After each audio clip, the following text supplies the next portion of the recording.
That was great. I love it. I got to ask you, Paul. Like, when you had your last band, there was a period, right, where you were thinking like, well, I might not actually end up be doing this, so I'll be going back to work. So and just, do you know what I'm talking about? I mean, yeah. Well, tell me about that story. You know. Well, I mean, basically, I'd only been in one other band previous to this. Secret Dragons was that one? Yeah, yeah. It was, and Jesse. That's how me and Jesse met, and so we kind of. This was our last hurrah as far as we went in the studio. I was in accounting school, and he was, figuring out what he was going to do. We were going to get big boy jobs, and we were making a little EP in Birmingham, and it turned out the first song I think we really did was Broken Bones and Pocket Change. Great. And we were like, uh-oh, we might have something. And yeah. And then he's the social butterfly that he is, and he knew Andrew and Broen and Alan and all these folks, and so it's I'm a bit of a hermit, so I didn't get to experience those things, but he got it all together. So, and here we are. So it's pretty wild. It's amazing. So tell me about your first experience of discovering soul music and the stuff that you were listening to. I mean, when you think about Muscle Shoals and places like that and how musically rich the area is and that incredible history, how did you discover it? Well, I mean, I think actually, Broen and Al are both from the Muscle Shoals area, so they definitely know more than I do. One of the greatest documentaries ever, by the way. Oh, yeah. Right? I mean, I couldn't watch it enough times. I still don't know why the hell Bono was in it, but anyway, for me, I grew up listening only to being able to listen to religious music and a little bit of soul, and my first real memory was listening to the Stylistics. You Make Me Feel Brand New. One of the great songs, yeah, right? And then it kind of snowballed from there. I'd hear Sam Cooke and Otis Redding and then and Al, right? Yeah, and Al, of course. I mean, the standards, you know what I mean. Yeah, they're all Marvin Gaye, Let's Get It On. Yeah. Heard it through the grapevine. And all that great early stuff. Yeah, and right? so and then you start kind of looking and seeing where all this was recorded. You're a big Aretha Franklin fan or Wilson Pickett. You go, that was in Muscle Shoals. That's just right up the road.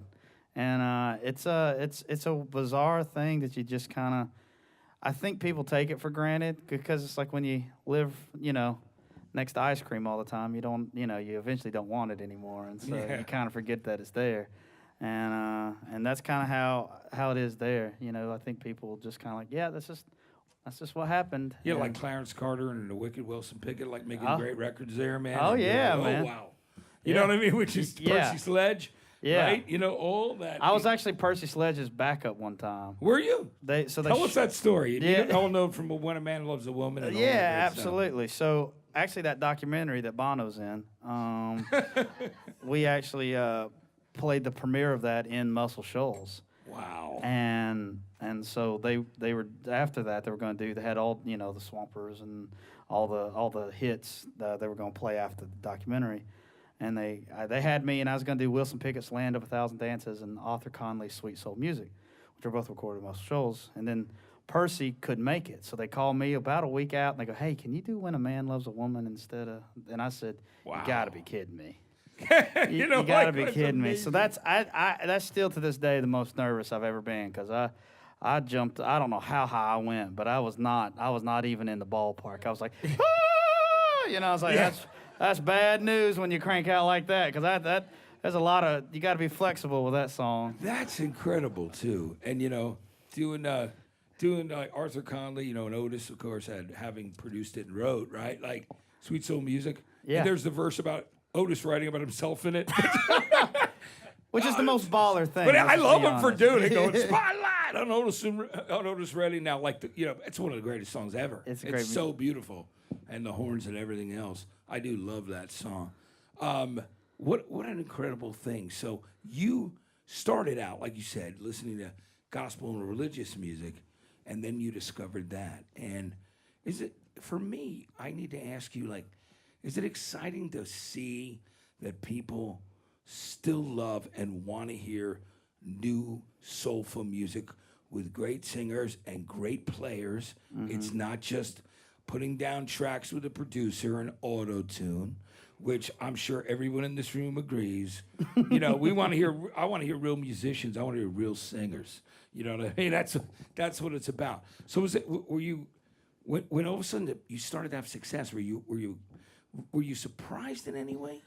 A little bit. I mean, as we play these festivals, and we've played them from, to really young crowds to really old crowds, it's always funny because the people at the sound thing be like, "Oh, you don't have tracks," and you're like, "No, we don't have tracks." Yeah. And there's no Pro Tools kit to, there's a lot of people that go out and play, and they got a whole rig set up to where they ain't gonna sing a bad note. Yeah. You know what I mean? And, Yeah. and that's the nature of it, but that's not how we do things. That's not how I want to do things. It's not how any of us want to do things. It's want to be, because if I want to call audible in the middle of the show, I sure as hell can do it. Yeah. And Right. and it's just about, I think you lose the bumps and bruises are really what makes music human and really touches people. I agree. I think those little imperfections Yeah. that you hear in songs, those things, and I always use the Stones as an example Yeah. with, like, Street Fighting Man when Charlie Watts comes in late on the second verse, but it's great. I mean, and it ingrains in your head. You love it, and it's the truth for any great song that's been written. That it's those human things that make it great. It does not need to be perfect, and that's the thing that makes it perfect, right? Right. So, right. but anyway, I just want to say. So, tell me about the new record. Sea of Noise. Tell me, it came out September 9th. What was the experience of working with that? I mean, friends with the Alabama Shakes folks, and tell me about how working on that record and the experience of making it. I think for us it was kind of, we felt like when we made the first record, we'd only been a band for about 4.5 months. So this was the one that we were like, all right, this is, to me, is like the statement record. You get to really kind of spread your wings. We'd played, golly, what was it, almost 500 shows with that since 2013. So we were primed and ready to go. And so it was a great experience. It was that we recorded in Nashville at the Sound Emporium and had Paul Butler produce it, who's a great producer. He did some early Michael Kiwanuka stuff, and it was a really interesting experience. It's a different record than the first one, but that's how also artists that I admire, that's how they do it, and I'm a perpetual motion guy. Yeah. So it's always let's keep going, let's keep discovering and keep trying to figure out where we're at And moving forward. and moving forward. And going into the next experience. Yeah. Hey, why don't you introduce everybody in the band to our crowd right now? No, I'm good. You're cool? All right. On keys, we got Al Gamble. Yeah, let's hear it. Come on.